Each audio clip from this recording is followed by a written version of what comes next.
Ya, selamat pagi, shalom untuk kita semua, anak-anakku, kelas 9 begitu. Setelah kalian menjalani atau melaksanakan penilaian tengah semester, tiba waktunya untuk kita memasuki bab baru, yaitu bab 2, untuk melanjutkan materi. Setelah kalian mempelajari materi tambahan atau materi suplemen yang saya tampilkan kemarin, kita akan memasuki bab 2. Bab 2 kita berjudul Pembukaan Undang-Undang Negara Republik Indonesia tahun 1945. Tujuan pembelajaran ada 3. Yang pertama, memahami dan menghayati isi alinea dan pokok-pokok pikiran yang terkandung di dalam pembukaan UUD 1945. Kedua, mensintesiskan isi alinea dan pokok-pokok pikiran.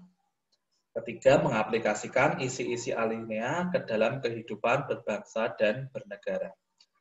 Sebelumnya, saya ingin bertanya, sudahkah kalian menjadi atau pernahkah kalian menjadi pembaca pembukaan Undang-Undang Dasar? Pernah? Kalau pernah, silahkan tulis di kolom live chat di bawah ini atau di komentar di YouTube. Silahkan tulis. Pernah? Nanti akan mendapat nilai tambahan atau silahkan. Silahkan, saya beri waktu. Sudah ya? Sudah? Oke. Kita lanjut ke makna pembukaan UUD 1945. Pembukaan Undang-Undang Dasar Negara Republik Indonesia tahun 1945 ini sebagai sumber motivasi dan inspirasi, tekad, semangat, serta cita-cita hukum. Ya, bisa kalian hafalkan ya. Motivasi, inspirasi, tekad, semangat, serta cita-cita hukum dan moral yang ingin ditegakkan bangsa Indonesia. Kita bisa tahu ada 4 alinea. Alinea yang pertama menegaskan bahwa kemerdekaan adalah hak segala bangsa. Ya, bukan perorangan atau individu, bukan kelompok-kelompok tertentu. Jadi kemerdekaan atau rasa bebas atau rasa merdeka itu merupakan hak semua bangsa di dunia, bukan hanya bangsa Indonesia. Selanjutnya, jika alinea pertama menyatakan hak kodrati untuk merdeka, maka alinea kedua itu menjabarkan penilaian para pendiri bangsa. Selanjutnya, untuk jika Indonesia dipandang sebagai sebuah negara yang merdeka, berarti Indonesia adalah negara yang bebas dari kekuasaan bangsa lain atau bangsa-bangsa penjajah dan dapat menentukan nasibnya sendiri. Siapa yang tahu negara-negara mana yang pernah menjajah Indonesia? Kuisnya atau clue-nya untuk kalian bisa tuliskan di kolom komentar. Yang pertama adalah negara yang paling lama untuk menjajah Indonesia. Negara apa? Silahkan tuliskan. Jika dipandang sebagai negara yang bersatu, berarti dalam tiap warga negara muncul kebulatan tekad untuk mewujudkan cita-cita bersama.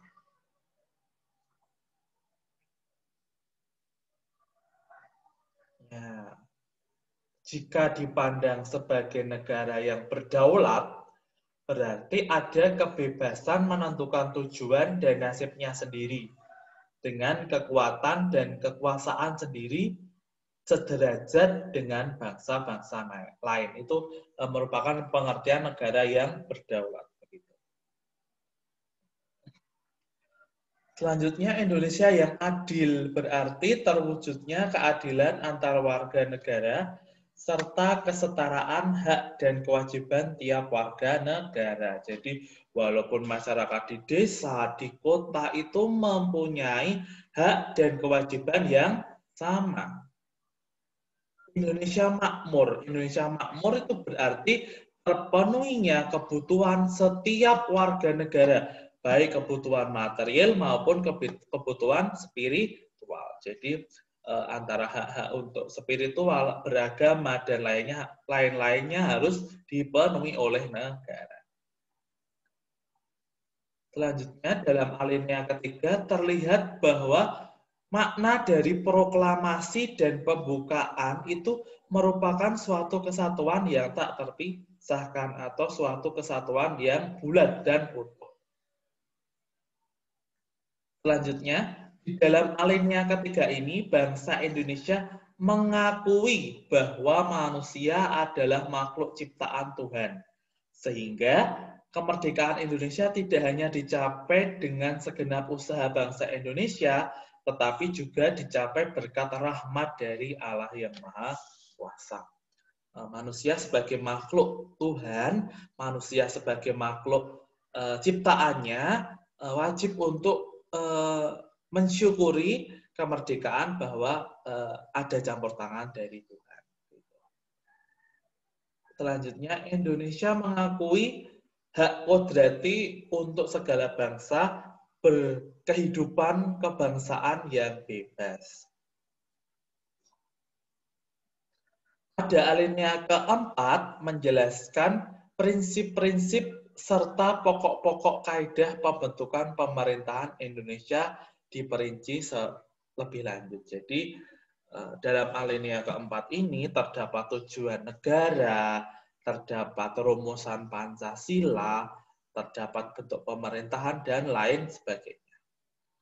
Oke, demikian materi yang bisa saya sampaikan di pertemuan kali ini.